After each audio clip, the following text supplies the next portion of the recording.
ये आकाशवाणी बंबई है।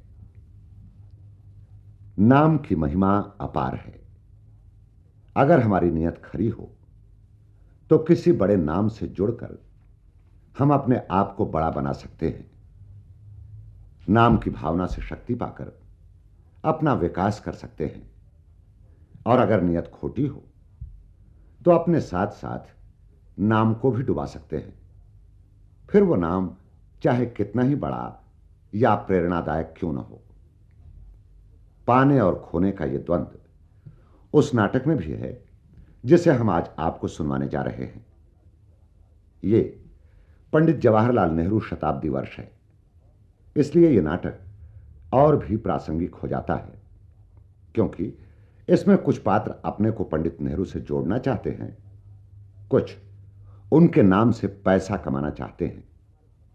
पर ऐसे लोग भी हमारे समाज में अभी हैं जो इस स्वार्थ साधना का विरोध करते हैं और छोटे छोटे सुखों में लिप्त लोगों को पंडित नेहरू का सही मार्ग सुझाते हैं। तो आइए सुनते हैं डॉक्टर ब्रिजभूषण का लिखा यह नाटक पंडित नेहरू मार्ग।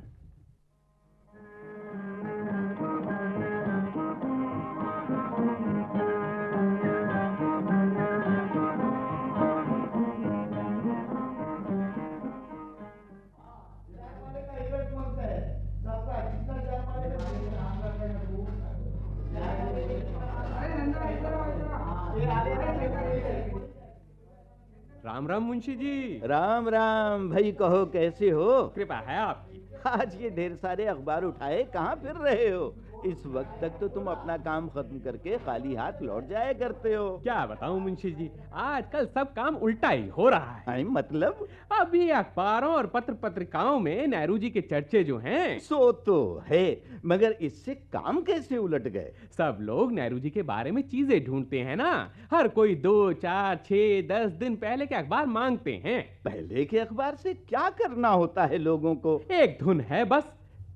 कोई अंतिम यात्रा के फोटो वाले अखबार की मांग करता है, तो कोई त्रिमूर्ति में तिरंगे से ढके हुए शव की फोटो की फरमाइश करता है। तो तुम इसमें क्या करते हो? करना क्या है, उन्हें पुराने अखबार लाकर दे देता हूँ। सभी पुराने अखबार तुम्हें मिल जाते हैं? पैसे से क्या नहीं मिलता मुंशी जी। अच्छा। पैसा पास हो तो आदमी का ईमान भी मिल जाता है। पुराने अखबार बेचने में तो तुम्हें कम ही पैसे मिलते होंगे ना?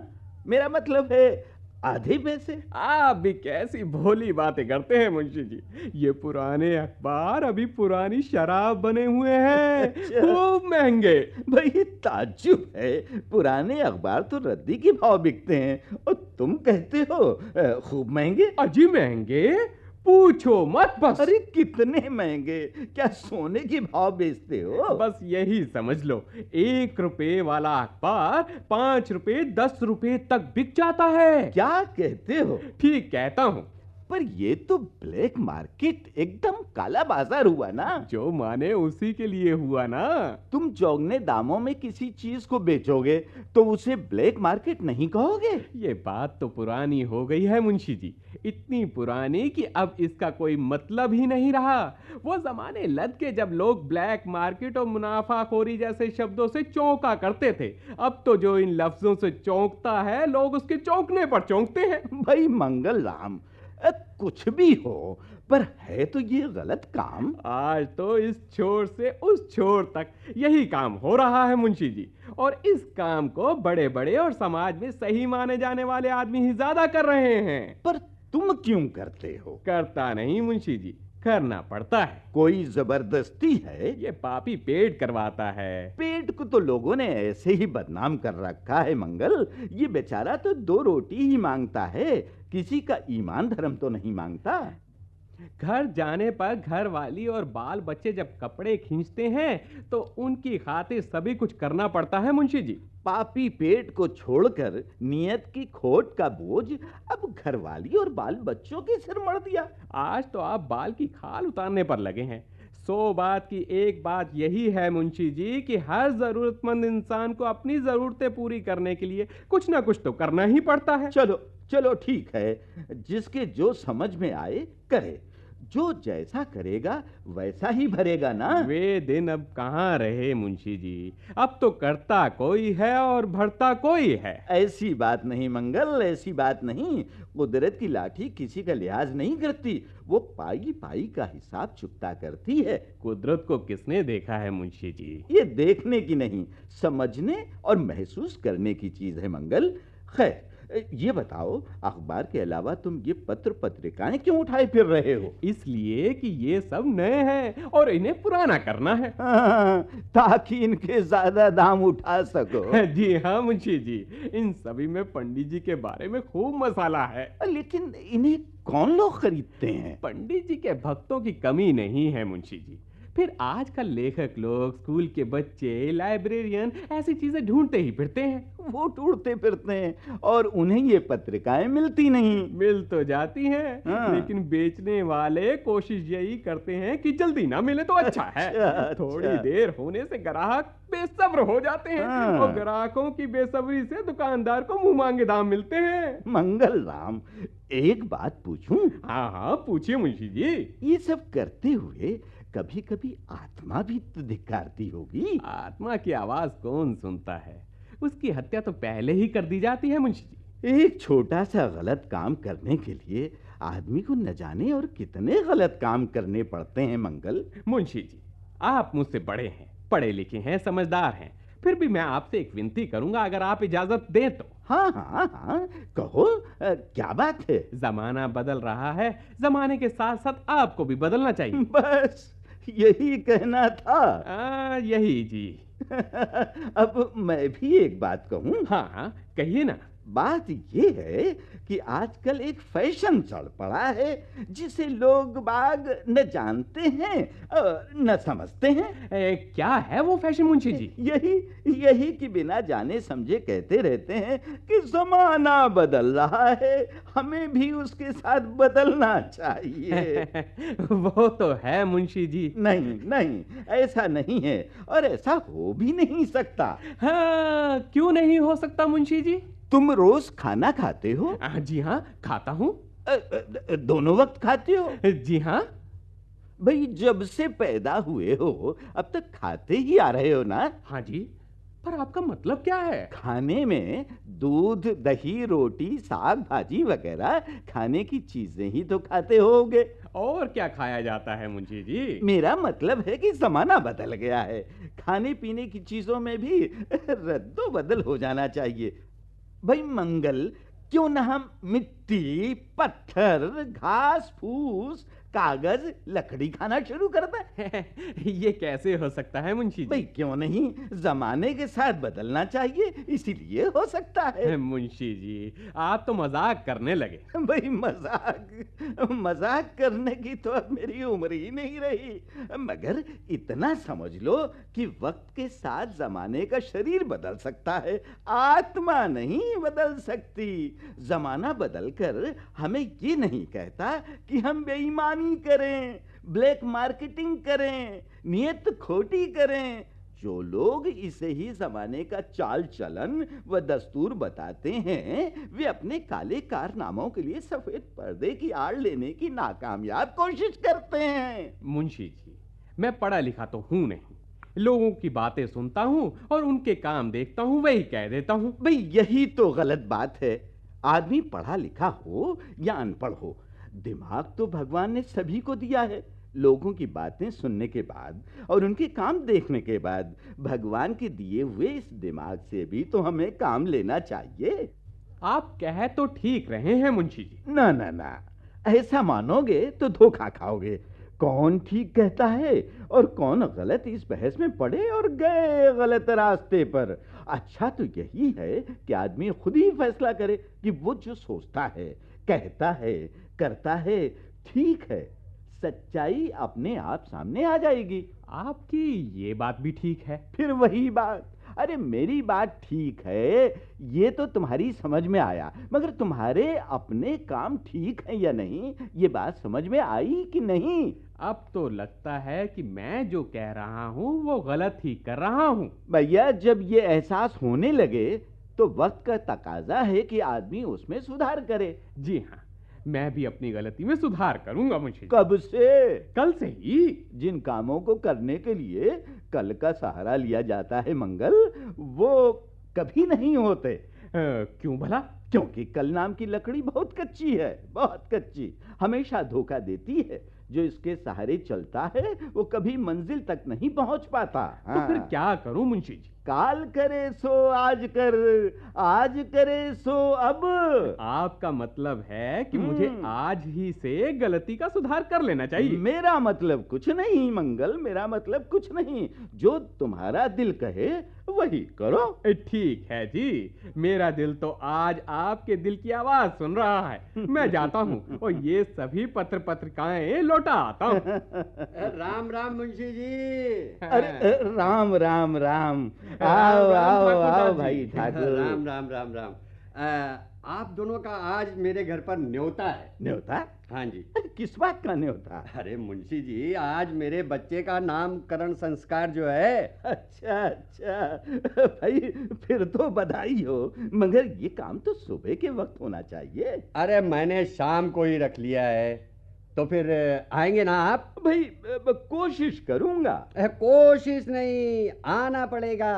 और हाँ मंगलराम जी, हाँ तुम्हें जी। भी आना होगा। पहले मुंशी जी से तो निपटो, इन्हें तो मनाओ। अरे ये तो मान ही जाएंगे। पंडित जी ने क्या रखा है बच्चे का नाम? नाम पंडित जी ने नहीं रखा है। तो फिर? अरे नाम तो मैंने खुद ही रख लिया है? नाम तुमने खुद ही रख लिया? खुद कैसे रख सकते हो? लो, इसमें क्या है जी? अरे मैंने रख भी लिया है। पंडित जी से पूछे बगैर? नहीं नहीं, पंडित जी से भी पूछा था। हाँ। अजी जब नाम आपने खुद ही रख लिया तो पंडित जी से पूछने की क्या जरूरत थी? अरे भैया, नाम का पहला अक्षर तो उन्होंने ही बताया था, फिर नाम मैंने पसंद कर लिया और रख लिया। पंडित जी ने नाम का अक्षर भला बताओ तो क्या बताया? उन्होंने तो जा बताया था। और तुमने नाम क्या रखा?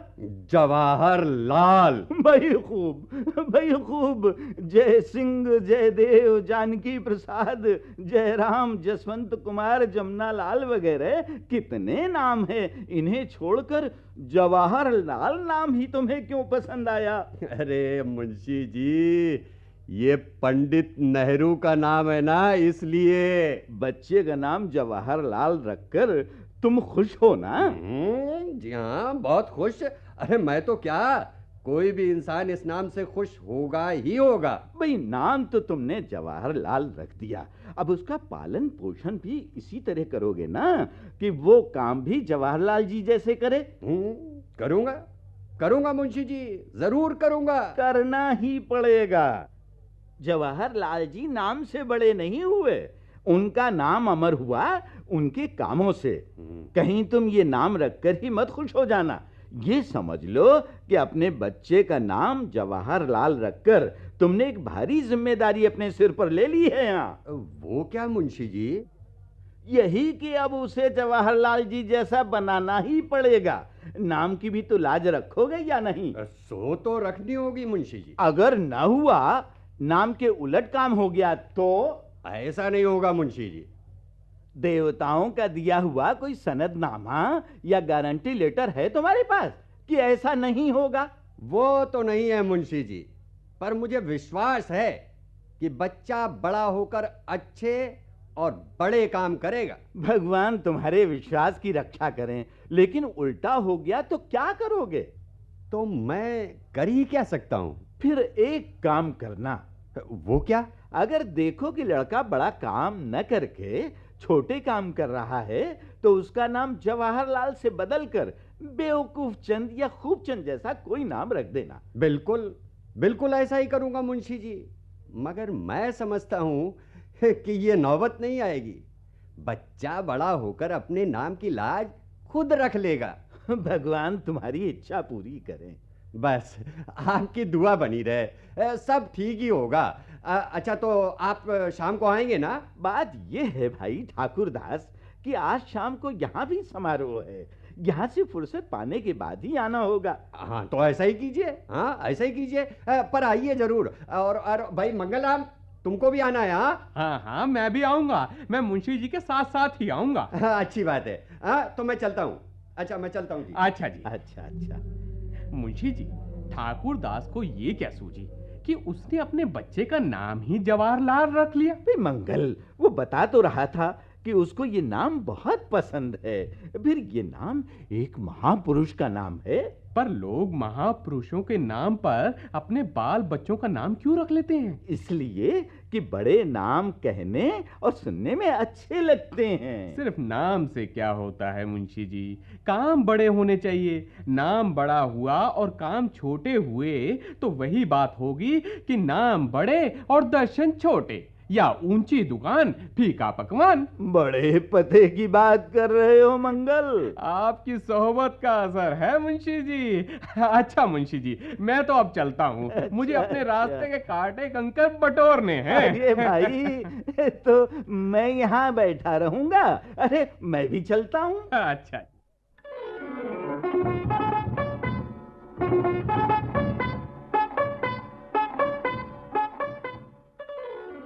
सो तो ठीक है खूबचंद, मगर अब मैं नाम नहीं बदलूंगा तो मेरा काम कैसे चलेगा? भाई कमाल है जगमोहन, क्या काम रुका हुआ है तुम्हारा? रुका हुआ नहीं है, पर अगर नाम नहीं बदला ना तो रुक जरूर जाएगा। अब सो कैसे? अब समझते क्यों नहीं तुम? लड़का बीए में पढ़ रहा है, पास होने के बाद उसकी शादी भी करनी होगी। इधर लड़कियां जवान हो रही हैं, इनके ब्याह की भी चिंता रात दिन मुझे खाई जाती है।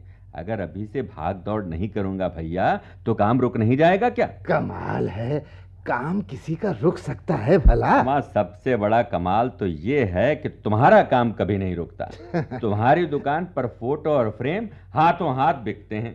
तुम्हारा धंधा अच्छा चल रहा है, कमाई खूब है, फिक्र है नहीं, पांचों घी में है तुम्हारी। और सिर जो कढ़ाई में है वो नहीं मालूम क्या?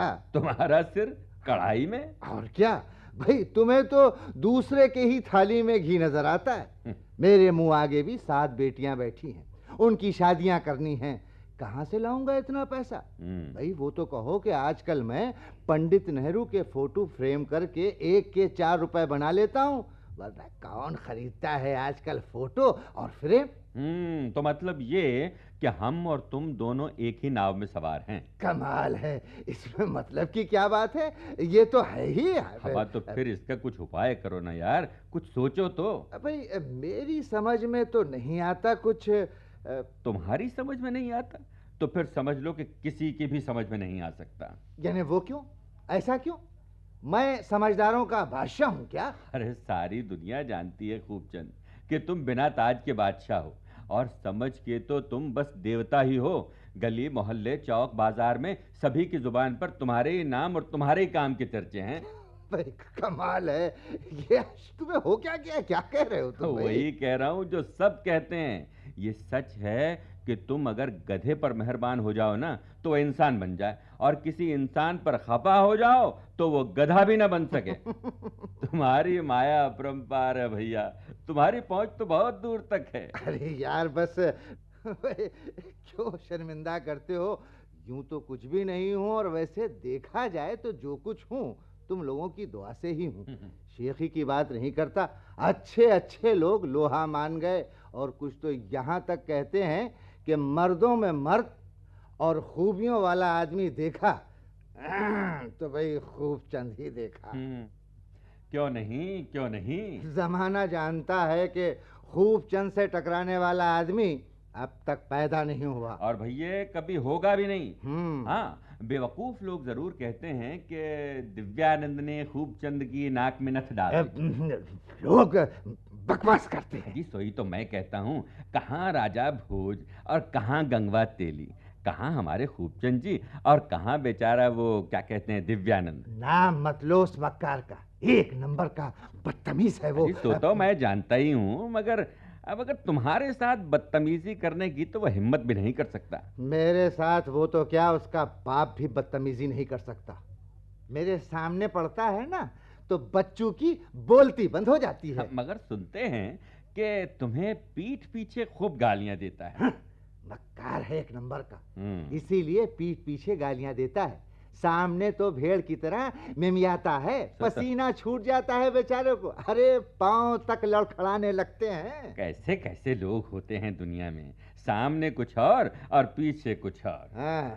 कभी मौका लगा तो दिखा दूंगा कि किस तरह सिर नीचा किए खड़ा रहता है। अमा जबान भी साथ नहीं देती, जबान।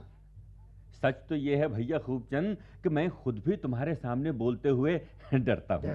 भाई कमाल है, भला तुम क्यों डरते हो? अब अपने से बड़ी हस्ती सामने हो तो बात करते हुए थोड़ा डर तो लगता ही है।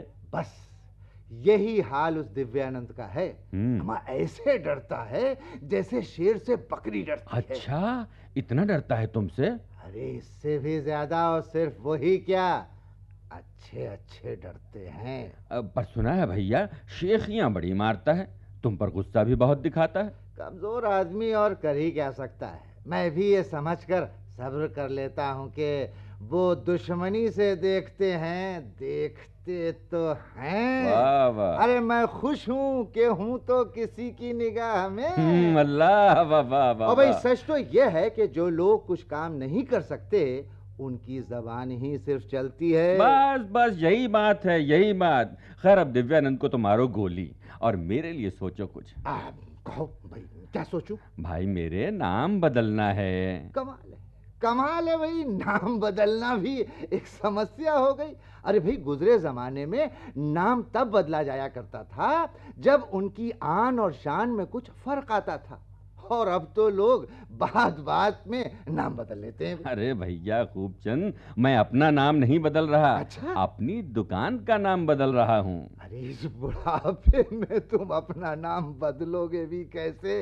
और अगर बदल भी लो तो उससे बनने वाला भी क्या है? अब बूढ़े तो खैर अब हम दोनों ही हैं, मगर खबरदार खबरदार, जो मुझे बूढ़ा कहा तुमने। हम मुझसे बड़े हो, 11 बच्चों के बाप हो, सफेदी आ गई है सिर पर, फिर भी अपने को बूढ़ा कहलवाना नहीं चाहते हैं? फिर वही बात, बच्चों का बाप होने से और सफेदी आने से क्या इंसान बूढ़ा हो जाता है? बोलो बोलो। और नहीं तो क्या जवान रहता? कमाल है। अरे भोले बादशाह, आदमी बूढ़ा या जवान दिल से होता है। दिल से। हाँ। दिल जवान रहे तो बुढ़ापा पास नहीं फटकता। अपना तो अभी भी जमाना है जवानी का। वाकई भैया तुम्हारी बातें तो जवानों की जवानी से भी ज्यादा जवान है। तुम भी बुजुर्गों की तरह ये बातें करना छोड़ दो, तुम्हारी उम्र भी 10-20 साल नीचे उतर जाएगी। अरे अब इस उम्र में उम्र कम करके क्या करना है, छोड़ो ये सब और मतलब की बात करो मेरे साथ। बड़े मतलबी हो यार। मैं ही क्या, सारी दुनिया मतलबी है। अब तुम मेरे लिए कुछ सोचो भैया, और मुझे भी 1 के 4 करने की तरकीब बतलाओ। अच्छा तो ठीक है, सोच लिया। क्या क्या सोचा? कमाल है। अरे भाई तुम्हारी दुकान के लिए नया नाम सोचा है, और क्या सोचूंगा। तो बतलाओ ना जल्दी से भैया, क्या सोचा? ऐसी बेसब्री भी क्या है, सब्र रखो, बताता हूँ। पहले ये बताओ कि नाम पसंद आया तो मुझे क्या मिलेगा? भाई मेरे, वो सभी कुछ जो है वो सब तुम्हारा ही तो है। देखो भाई, ऐसी चिकनी बातें तो लोग मुझसे सीख कर जाते हैं और तुम मुझे ही सुनाने लगे। भाई मेरे लिए तो कुछ चाय पानी का इंतजाम कराओ तो बताओ। वो भी हो जाएगा, वो भी हो जाएगा। उसमें कब कब हो जाएगा भाई? पहले होना चाहिए। हाँ, अब इस वक्त यहाँ तुम्हें चाय कैसे पिलाऊं भैया? किसी फर्स्ट क्लास होटल में चलेंगे, वहाँ पहले तुम्हें बंगाली मिठाइयाँ खिलाऊंगा, फिर वो नमकीन समोसे खिलाऊंगा, उसके बाद चाय पिलाऊंगा। मैं रूखी सूखी चाय पिलाने वालों में से नहीं हूँ भैया। खुश रहो बादशाह, खुश रहो। आज तो दिल दरिया बना रखा है। अब तुम्हारे लिए तो जान हाजिर है हमारी। भाई मैं जान का क्या करूंगा भाई, मुझे तो चाय पानी ही काफी होगी। अच्छा तो अब नाम तो बताओ। भाई तो सुनो, अपनी दुकान का नाम फैंसी स्टोर से बदल कर अच्छा जय जवाहर स्टोर्स रख दो। जय जवाहर स्टोर्स? हाँ, जय जवाहर स्टोर्स। भाई वाह वाह वाह, क्या सूझबूझ है, जवाब नहीं है तुम्हारा तो। लोग ठीक ही तो कहते हैं कि खूबचंद लाखों में से एक है, हजारों में तो गिनती ही नहीं। अब तो क्या है यार, एक जमाना था गिनती करोड़ों में से एक में होती थी। जिन लोगों ने देखा सुना और जाना है वे बीते दिनों की याद करके रो पड़ते हैं। कहते हैं क्या जमाना था खूबचंद का। अब भी जमाना है, जवानी है, नाम बुलंद है, चाल में रवानी है तुम्हारी। हाँ वो तो है भाई, मगर आजकल लोग दिव्यानंद जैसे बेवकूफ छोकरों को सिर पर बैठाना ज्यादा पसंद करते हैं। ये नए जमाने के बेहुदा छोकरे हमारी हस्ती को मानने और जानने के लिए तैयार ही नहीं। हाजी मूर्ख जो ठहरे, मगर ऐसे एक दो मूर्खों की मूर्खता से तुम्हें क्या फर्क पड़ता है? क्षमा मियाँ, एक दो तो क्या, हजारों मूर्खों से भी मुझे कोई फर्क नहीं पड़ सकता। मैं तो बस ये जानता हूँ कि जमाना अपना है, जवानी अपनी है। अरे गुरु, जमाना ही क्या, सारी खुदाई तुम्हारी है। खुश रहो बादशाह। तो फिर मेरा बताया हुआ नाम पसंद आया? एकदम एकदम पसंद आया। तो अब जल्दी से फैंसी वैंसी का बोर्ड हटा दो, ठीक है, और नया बोर्ड लगा दो, जय जवाहर स्टोर्स। अजी कर ली लो। क्या ख्याल है तुम्हारा, इससे बिक्री तो खूब बढ़ेगी ना? कमाल करते हो यार, कमाल करते हो। मैंने जब नाम बताया है तो जरूर बढ़ेगी, हर हाल में बढ़ेगी। बस बस, मुझे यही चाहिए भैया। कई महीनों से काम धंधा बड़ा मंदा चल रहा है। सारा घाटा पूरा हो जाएगा। ग्राहक दुकान पर ऐसे टूटेंगे, ऐसे टूटेंगे जैसे शहद पर मक्खियां टूटती। सच्ची? अरे और नहीं तो क्या, झूठ। अभी मुझे ही देखो, मैं भी तो राम कृष्ण और दूसरे देवी देवताओं की तस्वीरें फ्रेम करना छोड़कर पंडित नेहरू की ही तस्वीरें फ्रेम करता हूँ। और मजे की बात यह है कि ये तस्वीरें खूब बिकती हैं और मुंह मांगे दाम भी मिलते हैं। मैं भी एक के 4 लेता हूँ, 4। ऐसा? हाँ, ऐसा। अच्छा, तो फिर मैं वो अपनी पापड़ वाली योजना जो है ना, वो मुलतवी कर देता हूँ। अब कैसे पापड़? ये कौन सी योजना? अजय, दुकान चलाने के लिए मैंने मसाले वाले पापड़ बनवाने और बेचने की एक योजना बनाई थी। आजकल मसाले वाले पापड़ों की बहुत मांग है भैया। वाह वाह वाह वाह वाह, क्या खूब सूची है। वाह वाह वाह भाई, मुझे एक और तरकीब सूझी है। अच्छा, अब खूब चंद को तो खूब ही सूझेगी, पर सूझी क्या, जरा बताओ। तुम पापड़ वाली योजना भी चलाओ। क्यों? वो क्या जय जवाहर स्टोर्स नाम रखना काफी नहीं होगा? अरे वो भी रखो और ये भी करो। मगर भैया, इससे फायदा क्या होगा? जरूर होगा और बहुत होगा। अच्छा, दुकान का नाम जय जवाहर स्टोर्स रखो और जय जवाहर स्टोर्स पर अच्छे पापड़ बेचो और उन पापड़ों का एक नाम भी रखो। पापड़ों का नाम? क्या कहते हो? हाँ, पापड़ों का नाम, पापड़ का नाम होगा नेहरू पापड़। नेहरू पापड़। और ये पापड़ जितने महंगे बेचोगे बिक्री उतनी ही ज्यादा होगी। हाँ, ध्यान रहे, अगर पापड़ सस्ते हुए तो लोग खरीदेंगे नहीं। अच्छा, लोग महान हस्ती के नाम की चीजें महंगे दाम में खरीदना ही पसंद करते हैं। पर कैसी बातें करते हो भैया, नेहरू जी के नाम पर पापड़, लोग क्या कहेंगे? लोगों का इसमें क्या जाता है, और लोग कहेंगे भी क्यों? अजय, दुनिया की जानी मानी हस्ती के साथ, उसके नाम के साथ पापड़ का नाम जोड़ देना, ये क्या अच्छा लगता है? हाजी, लोग ऐतराज करेंगे तो अरे यार जगमोहन, बाल पक गए तुम्हारे, पर दुनियादारी से अभी तक कोसों दूर हो। बड़े बड़े नामों की हींग बिकती है, बीड़ी बिकती है किसी को एतराज? महात्मा गांधी होटलों में अंडा मुर्गी बिकते हैं, नेताजी सुभाष कंगन स्टोर्स में चूड़ियां बिकती हैं, श्री कृष्ण थैले बिकते हैं। तो फिर जय जवाहर स्टोर्स में नेहरू पापड़ क्यों नहीं बिक सकते? पर कुछ भी कहो भैया, ये काम तो गलती है। फिर वही बच्चों जैसी बात। भोले बादशाह, आजकल ऐसे काम सभी कर रहे हैं। अच्छा। पैसा कमाना है तो तुम्हें भी करना होगा। व्यापार और कारोबार चलाने के लिए सब कुछ करना पड़ता है। और हाँ, पापड़ में सस्ते और हल्के से हल्का माल डालना। लोग पापड़ों के स्वाद को नहीं, उसके नाम को खरीदेंगे। नेहरू पापड़। मुझे इतना कुछ करना होगा? पैसा कमाना हो, माया जोड़नी हो, रोजगार बढ़ाना हो तो करो, नहीं तो हाथ पर हाथ रखे चुपचाप बैठे रहो। भैया खूबचंद, वो देखो, दिव्यानंद आ रहा है। कौन? दिव्यानंद? हाँ, दिव्यानंद। खूबचंद सेठ, लोग ठीक ही कहते हैं। तो खूबचंद कम है, बेवकूफ चंद ज्यादा। क्या कहते हो? मैं क्या कहूँ, जमाना कहता है। दरवाजे के बाहर खड़े होकर मैंने तेरी सभी बातें सुन ली। तुमने हमारी सभी बातें सुन ली हैं? हाँ, सभी। मेरी भी सब बातें सुनी है तो। असल में तेरी बातें ही तो सुनने लायक थी। तेरा ये सवाल भी सुनने लायक है। अरे जब दोनों की बातें हो रही थी तो दोनों की बातें ही सुनाई देंगी। मगर हमने कोई ऐसी वैसी बात तो की नहीं। सुनते आए हैं कि चोर की दाढ़ी में तिनका होता है, मगर तेरी तो दाढ़ी ही तिनकों की है। क्या क्या कह रहे हो? ऐसी तो कोई बात की नहीं है। ऐसी बात है, ऐसी बहुत सी बातें हैं। मैं मक्कार हूँ, बदतमीज हूँ।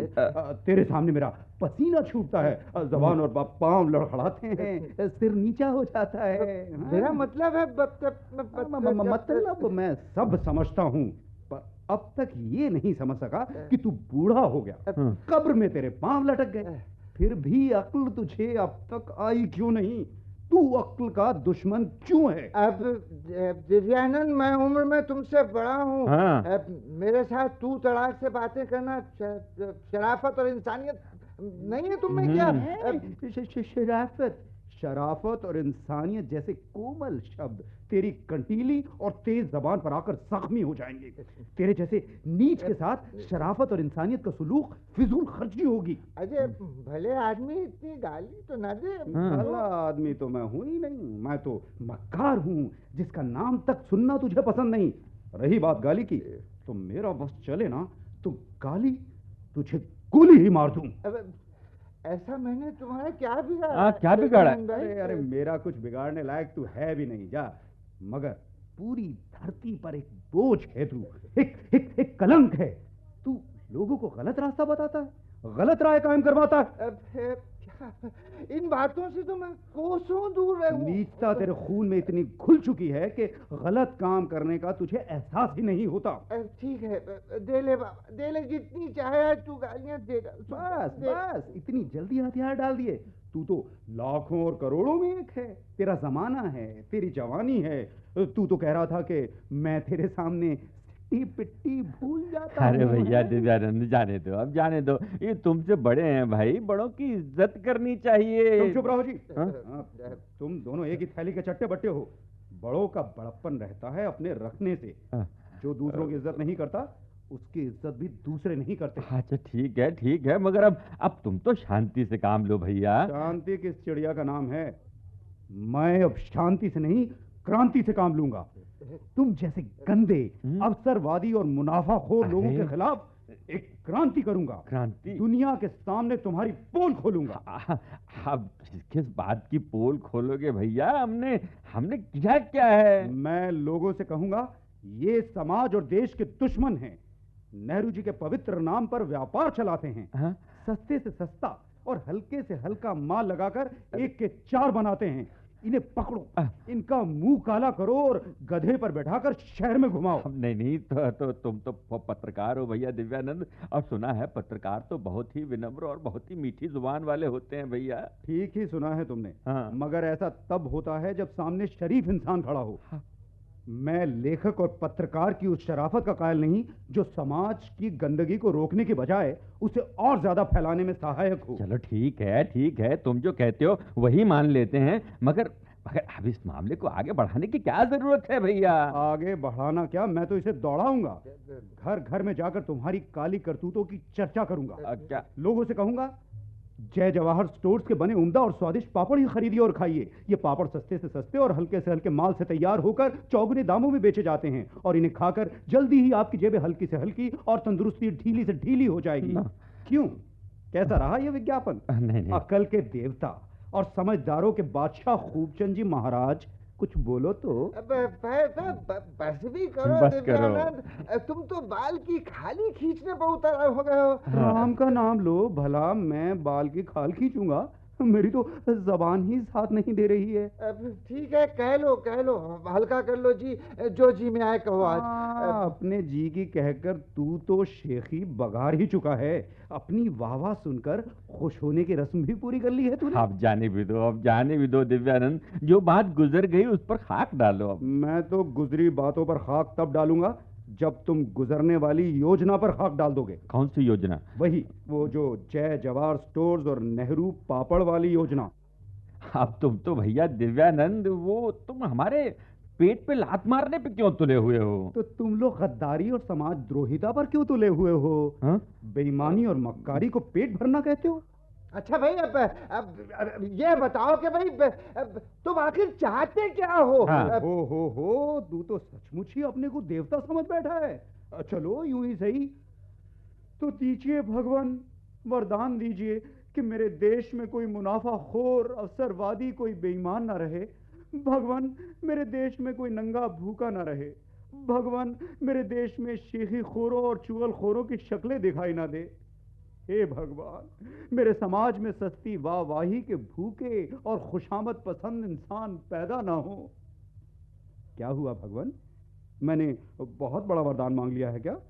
दे नहीं सकते तो चलो छोटा वरदान मांग लेता हूँ। भगवान, मेरी इच्छा है कि जय जवाहर स्टोर्स खोलने और खुलवाने वालों को और वहां नेहरू पापड़ बेचने और बिकवाने वालों को सुबुद्धि दो। कहिए तथास्तु, कहिए ना। आप चुप क्यों हैं भगवान? खूबचंद जी, भैया खूबचंद जी, चलो चले यहाँ से, चले हम।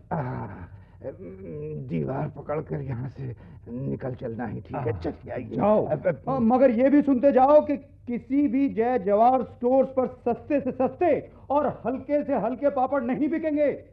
1 के 4 बनाने का काम भी जल्दी बंद नहीं हुआ तो सस्ती से सस्ती और मोटी से मोटी चूड़ियां हाथों में पड़ जाएंगी।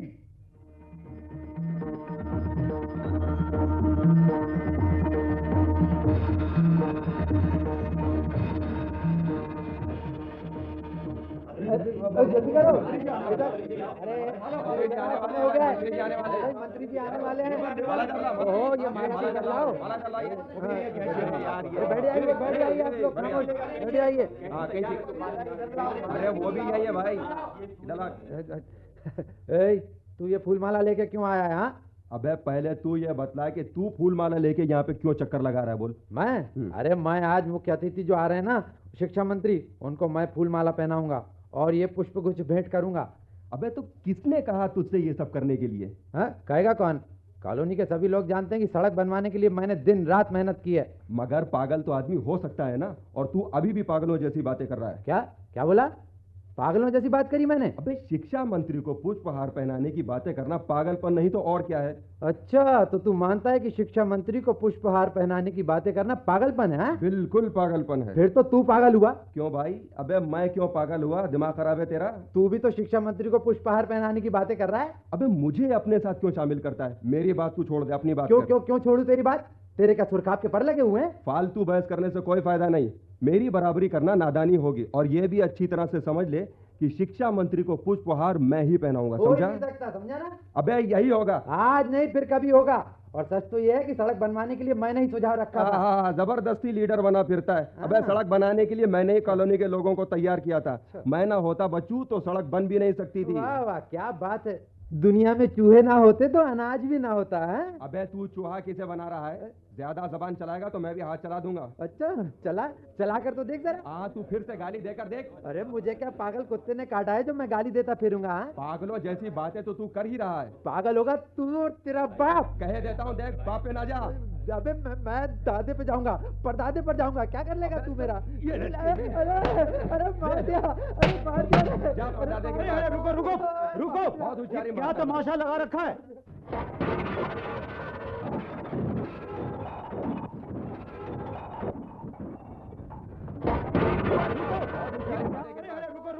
रुको, बहुत होशियारी क्या मारता है। तमाशा लगा रखा है? ये देखिए खाए ना वाली। मुंशी जी, क्या हालत बनाई है इन लोगों ने। पता नहीं अब क्या होगा। सारा पंडाल तहस नहस करके धर दिया। अरे भैया, इसमें नई बात क्या है? ऐसा लगता है जैसे 2 जंगली भैंसे यहाँ लड़े हों। भैंसे जब लड़ते हैं तो लड़ने से पहले भाईचारे की बातें नहीं करते हैं, एकता का नारा नहीं लगाते हैं, संगठन का आयोजन और महापुरुषों का गुणगान भी नहीं करते हैं। उनसे भी ज्यादा जंगली लोग यहाँ घुस आए हैं। क्यों भैया अनिल, क्या है ये सब? मनोहर से पूछिए। तू ही तो बता दे। तुझको बताते हुए शर्म आती है क्या? मतलब ये कि तुम दोनों ने ही ये महाभारत किया है। चलो चलो, दोनों एक दूसरे के कान पकड़ो। सुना नहीं? अब हाँ ठीक, उठ बैठ करो, चलो। अरे तो छाती पर क्यों चढ़ा रहा है यार? पीछे हट। अच्छा, अबे धक्का देता, ठहर बताता हूँ तुझे मैं। भाई वाह भाई वाह भाई वाह वाह वाह वाह भाई वाह वाह, क्या जोड़ है, क्या दांव है। देखो भाई, अपने अपने दांव दिखाओ, मगर सामान मत तोड़ाएं। भाई वाह वाह भाई वाह। मैं इस नालायक की गर्दन तोड़ दूंगा। अरे इससे पहले तो मैं तेरे हाथ ही तोड़ दूंगा।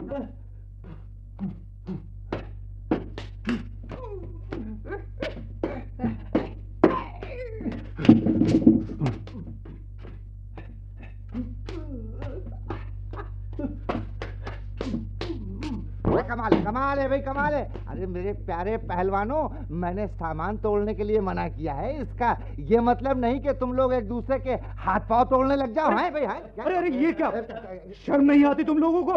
इस बेशर्म से ही पूछिए। दांत तोड़ दूंगा जो मुझे बेशर्म कहा तो। अरे चल, बहुत देखे तेरे जैसे, निकल चल। फिर वही बात, तुम लोग चुप नहीं करोगे? अरे तो इसे चुप कराइए, इसकी जबान काफी लंबी है। हाँ हाँ, तू तो बहुत ही सीधा है ना, तेरे मुंह में तो जबान ही नहीं है। मैं कहता हूँ, ये सब क्या है भाई? लड़ाई झगड़ा ही करना है तो लंगोट कसो और अखाड़े में कूद पड़ो। अभी तक सुना नहीं क्या? जैसा अब मैं कहूँ उसी तरह बोलना। बोलो। आज से हम पंडित नेहरू का नाम अपनी जबान पर नहीं लाएंगे। कभी भी शांति, भाईचारे और एकता की बातें नहीं करेंगे और मारधाड़ व तोड़ फोड़ में ही विश्वास करेंगे।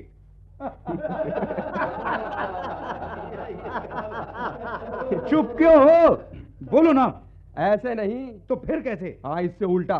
चुप नालायक, शर्म नहीं आती? जंगलियों की तरह लड़ते हो। और छोड़ो भाई दिव्यानंद, क्यों वक्त खराब करते हो? हाँ, इनके साथ जल्दी से जरा ठीक ठाक करो, लोग भी आने लगे हैं। लगता है मंत्री जी आ गए।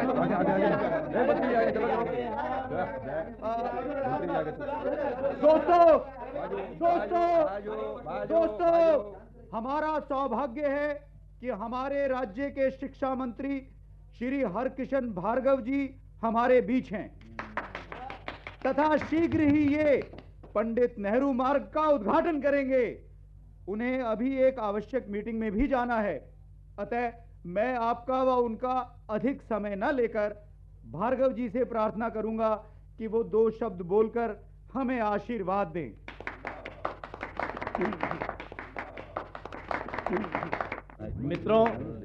मित्रों, ये मेरा सौभाग्य है कि आप लोगों ने मुझे अपनी कॉलोनी में पंडित नेहरू मार्ग का उद्घाटन करने के लिए बुलाया।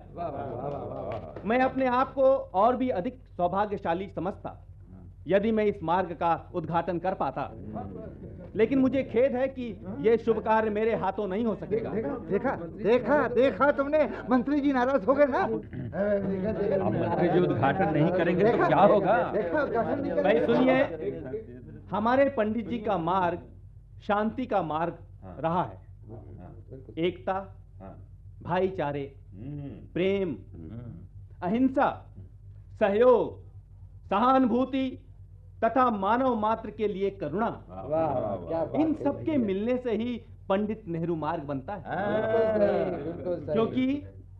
क्योंकि यही बातें पंडित जी की नीति का आधार थी।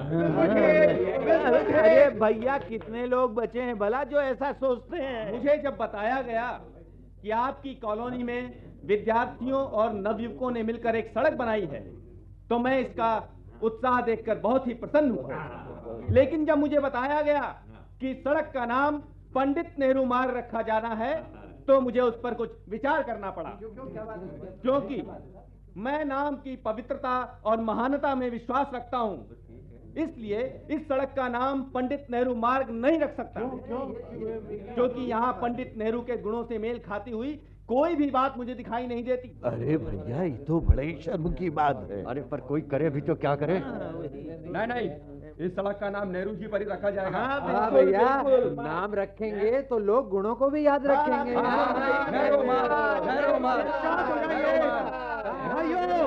भाइयों, शांत हो जाइए आप लोग। माननीय मंत्री जी की बातें ध्यान से सुनिए। शांत हो जाइए, सुनिए। भाइयों, मैं आपके उत्साह की कद्र करता हूं। अगर आपकी भावना इतनी प्रबल है तो ठीक है, मैं उद्घाटन कर दूंगा। शिक्षा मंत्री शांत शांत हो जाइए, शांत हो जाइए। लेकिन मेरी एक शर्त भी है, वो ये है कि आपको नेहरू जी के सुझाए हुए रास्ते पर चलना होगा। मंजूर है? हमें मंजूर है। मंजूर मंजूर। आप लोगों को पंडित नेहरू के जैसा बनना पड़ेगा। बिल्कुल शांति प्रिय और मानवतावादी और उसके साथ परिश्रमी भी बिल्कुल। और विश्व प्रेमी, लोक सेवी। फिर ठीक है, बोलो पंडित जवाहरलाल नेहरू अमर रहे। पंडित जवाहरलाल नेहरू अमर रहे। पंडित जवाहरलाल नेहरू अमर रहे। पंडित जवाहरलाल नेहरू अमर रहे। पंडित जवाहरलाल नेहरू अमर रहे।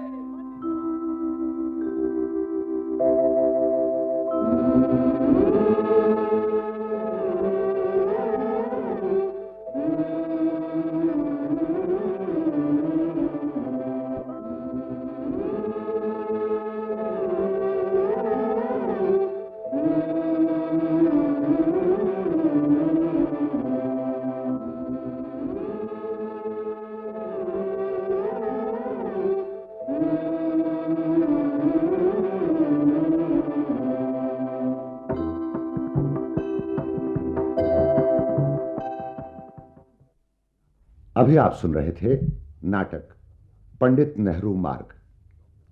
इसके लेखक थे डॉक्टर बृजभूषण। भाग लेने वाले कलाकार थे शिव कुमार सरोज मुंशी जी की भूमिका में, कमल मेहता अखबार वाला मंगलदास, प्रकाश मिश्रा चपरासी ठाकुरदास, क्यूएन कश्मीरी फोटो फ्रेम वाले खूबचंद, देवेंद्र मल्होत्रा अन्य दुकानदार जगमोहन, मुकेश शर्मा युवक मनोहर, मिर्जा इम्तियाज हैदर दूसरा युवक अनिल, किशोर कपूर पत्रकार दिव्यानंद और मंत्री जी की भूमिका निभा रहे थे प्रेम प्रकाश श्रीवास्तव। इस नाटक के निर्देशन और प्रस्तुतिकरण में सहायक थे राजेंद्र संजय और निर्देशक तथा प्रस्तुतकर्ता अनूप सेठी। यह नाटक आकाशवाणी बंबई के स्टूडियोज में तैयार किया गया तथा वहीं से प्रसारित हो रहा था।